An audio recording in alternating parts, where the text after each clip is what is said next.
Praise the Lord. இன்றைக்கான வசனம், அநேக ஜனங்களை வெட்டி போட்டதினால் உன் வீட்டுக்கு வெட்கம் உண்டாக ஆலோசனை பண்ணினாய். உன் ஆத்துமாவுக்கு விரோதமாய் பாவம் செய்தாய். இதை யார் செய்தது? நாமே தான் செய்தோம்னு சொல்லுது வசனம். இந்த வசனம் எச்சரிக்கை நமக்கு கொடுக்குது. என்ன எச்சரிக்கை? ஜனங்களை வெட்டி போடுற, அது மட்டும் இல்ல, உன் வீட்டுக்கு வெட்கத்தை உண்டு பண்றதற்கு ஆலோசனை பண்ற, உன் ஆத்துமாவுக்கு விரோதமா பாவம் செய்ற. பொருளாசையுள்ள எல்லாருடைய வழியும் இதுவே. இது தன்னுடையவர்களின் உயிரை வாங்கும். முதல் விஷயம் பொருளாசை. பொருளாசையினால நம்முடைய உயிரை நாமே இழந்து போவோம். பொருளாசை என்ன? பொருளாசை எந்த விதத்தில் அந்த பொருளாசை நம் வாழ்க்கையில் இடம்பெறுகிறது? பொருளாசைன்னா பார்க்குறதெல்லாம் வாங்கிறது, நினைக்கிறதெல்லாம் செய்கிறது, இது மட்டும் கிடையாது. அநியாய கூலி, அக்கிரம காரியங்கள், வேலை பார்க்குற இடத்துல அக்கிரம காரியங்களில் ஈடுபடுவது, ஒருத்தரை மிதிச்சு மேலே வரணும்னு நினைக்கிறது, அது எந்த செக்டாராக இருந்தாலும் சரி. ஏன் ஊழியத்தில் கூட அப்படி ஒரு விஷயம் இருக்கு. ஒருத்தரை தள்ளி விட்டு இன்னொருத்தர் மேலே வரணும். யாரையும் யாரும் தள்ள வேண்டிய அவசியம் இல்லை. ஆண்டவருடைய வார்த்தையை யார் சொன்னா என்ன? நமக்கு தேவை ஆத்துமா ஆண்டவருக்குள்ள வரணும். அவர்கள் ரட்சிக்கப்படணும். அவர்கள் இயேசுவை சொந்த ரட்சகராக ஏற்றுக்கொள்ளணும். இவ்வளவுதான். இது யார் சொன்னா என்ன? அங்கேயும் பிரச்சனை இருக்கு. ஆரம்ப காலகட்டங்களில் எவ்வளவோ மிஷினரிகள் தங்கள் வாழ்க்கையை அர்ப்பணித்து அநேக காரியங்களை செய்திருக்கிறாங்க. கர்த்தர் அவங்களுக்கு அந்த கிருபையை கொடுத்துருக்கிறார். சிஎம்சி வெள்ளூர்லேருந்து பல கல்வி நிலையங்கள் எல்லாமே, ஹாஸ்பிட்டல்ஸ், என்னென்ன காரியங்கள் இருக்கிறதோ அனைத்து சர்க்கம்ஸ்டன்ஸையும் ஆண்டவர் அவர்கள் மூலமா உருவாக்கி கொடுத்தார்.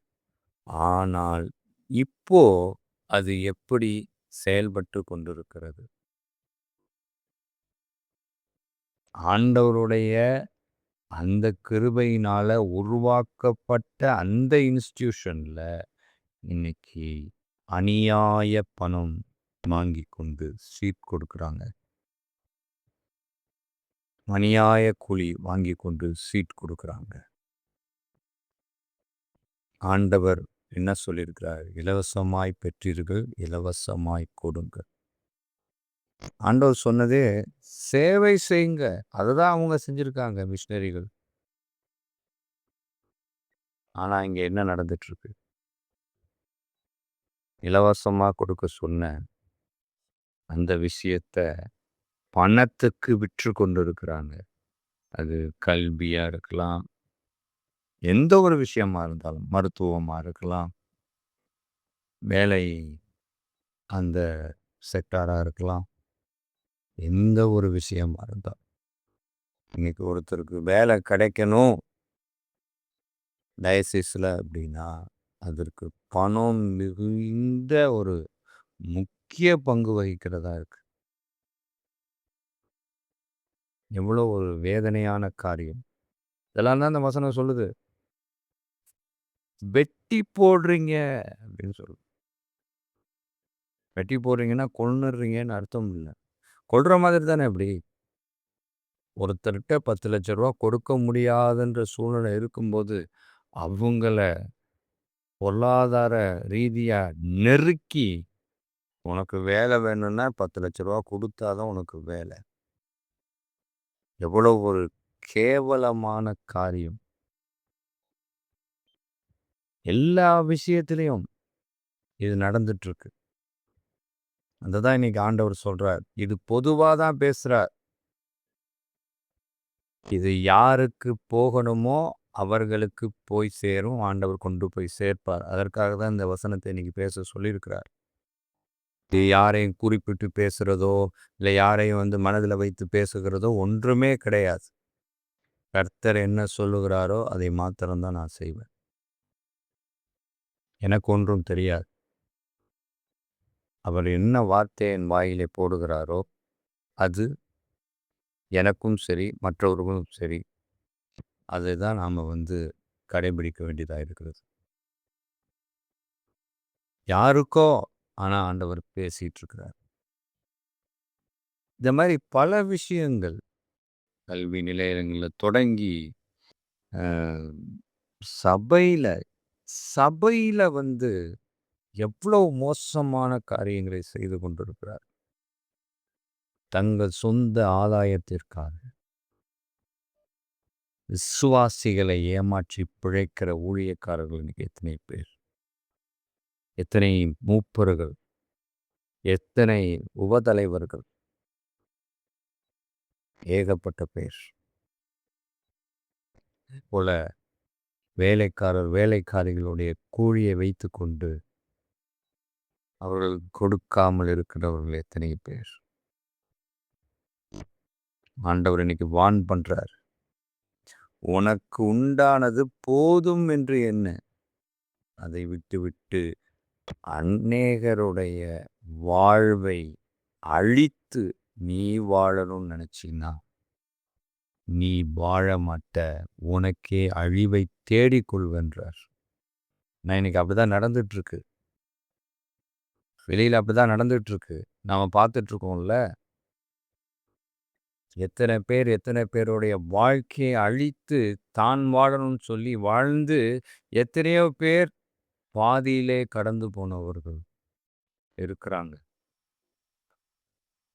அதனால நம்ம யாரையும் மிதிச்சிட்டு, யாரையும் தள்ளி விட்டுட்டு மேல வரலாம். இல்ல நம்ம குடும்ப தேவைக்காக எவ்வளோ வேணாலும் பணத்தை சேகரித்து, அநியாய பணத்தை சேகரித்து வாழ்க்கை வாழ்ந்துடலாம், சந்தோஷமா இருந்துடலாம்னு ஒரு நாளும் நினைக்காதீங்க. இந்த வெளியில பார்க்குறவங்கள பார்த்து அவங்களாம் அநியாயம் பண்ணுறாங்க, அக்கிரமம் பண்ணுறாங்க, அடுத்தவங்கள பணத்தை கொள்ளையடிக்கிறாங்க. அவங்க நல்லா தானே இருக்கிறாங்க, நல்லா சொகுசாக தானே வாழ்கிறாங்கன்னு நினச்சிடாதீங்க. அதுக்கு தான் இங்கே ஆண்டவர் சொல்கிறார். அவர்களுக்கு அழிவை தேடிக்கொள்கிறது மாத்திரமல்ல, அவங்க குடும்பத்திற்கே அழிவை தேடிக்கொள்கிறார்கள். அதனால நாம செய்ய வேண்டியது மிக கவனமாய் இருக்க வேண்டியிருக்கிறது. நமக்கு ஆண்டவர் கொடுத்த எந்த ஒரு பொறுப்பா இருந்தாலும் சரி, அதிலே உண்மையும் உத்தமமாய் இருந்து கர்த்தருக்கு முன்பாக நீதியுடன் நடக்கிறவர்களாய் நாம் இருக்கணும். எந்த ஒரு அநியாய பணத்திற்கும் நாம் விலை போகக்கூடாது. எந்த ஒரு அநியாய பொருளுக்கும் நாம் விலை போகக்கூடாது. எந்த ஒரு அநியாய காரியங்களுக்கும் நாம் விலை போகக்கூடாது. முதலாவது கிறிஸ்தவர்கள் உங்களிடத்துல தான் ஆண்டவர் பேசிக்கிட்டு இருக்கிறார். மற்றவர்களெல்லாம் அடுத்து தான். ஏன்னா ஆண்டவர் உங்களுக்குத்தான் இதை எழுதி கொடுத்திருக்கிறார் முதலாவது.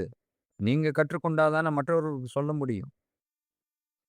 எந்த ஒரு அநியாயத்திற்கும் வேலையில உண்மையுடன் உழைக்கணும். உண்மையா இருக்கணும். ஒரு இன்ஸ்டிடியூஷன் நடத்துறீங்களா? அத உண்மையா நடத்துங்க. கர்த்தருக்கு பயந்து நடத்துங்க. ஒரு ஹாஸ்பிட்டல் நடத்துறீங்களா? அத உண்மையாய் நடத்துங்க. ஒரு எஜுகேஷன் சென்டர் நடத்துறீங்களா? அத உண்மையாய் நடத்துங்க. ஒரு ட்ரஸ்ட் நடத்துறீங்களா? அத உண்மையாய் நடத்துங்க.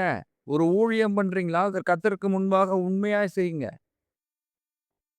இதுதான் இங்க கர்த்தர் சொல்றார். நீங்க முதல்ல உண்மையாய் நடங்க. மற்றவர்களுக்கு பிறகு அதை பற்றி சொல்லுங்க.